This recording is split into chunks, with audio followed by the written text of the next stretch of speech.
Hello friends, स्वागत है आपका मेरे चैनल में देखो और सीखो में। सो गाइस, आप लोगों को पता ही है कि 1 अप्रैल 2021 से ई इन्वॉइसिंग मैंडेटरी कर दी गई है उन क्लास ऑफ पर्सन्स के लिए जिनकी टर्नओवर 50 करोड़ से ज़्यादा है। और ये टर्नओवर आपके किसी भी फाइनेंशियल ईयर में अगर एक्सीड कर जाती है 50 करोड़ से ज़्यादा, यानी कि financial year 17-18, financial year 18-19, financial year 19-20 और 20 से 21, किसी भी फाइनेंशियल ईयर में अगर आपकी टर्नओवर 50 करोड़ से ज़्यादा हो जाती है तो आपको ई इन्वॉइस इशू करना पड़ेगा। और जिस सप्लायर से आप माल परचेज़ करते हैं और उसकी अगर टर्नओवर 50 करोड़ से ज़्यादा है तो वो आपको ई इन्वॉइस इशू करेगा।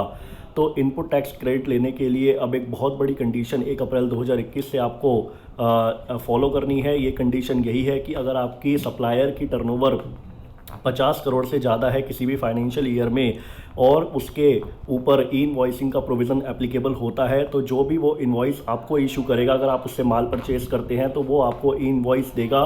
तो अगर आपको ई इन्वॉइस मिलेगा तो ही आप इनपुट टैक्स क्रेडिट क्लेम कर सकते हैं।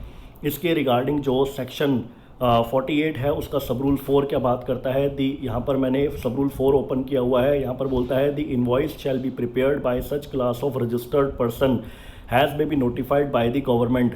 Such class of registered person वो है जिनकी टर्नओवर 50 करोड़ से ज़्यादा है किसी भी फाइनेंशियल ईयर में, जिसको नोटिफाइड कर दिया गया है गवर्नमेंट के द्वारा on the recommendations of the counselling bye including such particulars contained in form GST invoice 01।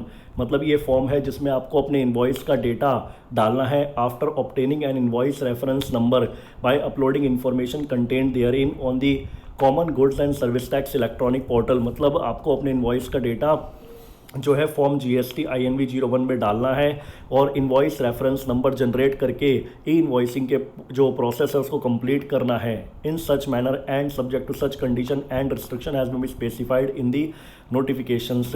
तो ये तो बता दिया सेक्शन 48 के सब रूल 4 ने कि आपको अगर जो नोटिफाइड करे हैं गवर्नमेंट ने उन क्लास ऑफ पर्सन्स को, क्लास ऑफ पर्सन्स वो हैं जो भी नोटिफाइड करे हैं जिनकी टर्नओवर 50 करोड़ से एक्सीड कर जाती है, उनको अपना ई इन्वॉइस बनाना है इन सच मैनर, उस मैनर में and subject to such condition and restriction has में be specified in the notification. जो भी नोटिफिकेशन में कंडीशंस हैं, रिस्ट्रिक्शन है, उसके अकॉर्डिंग।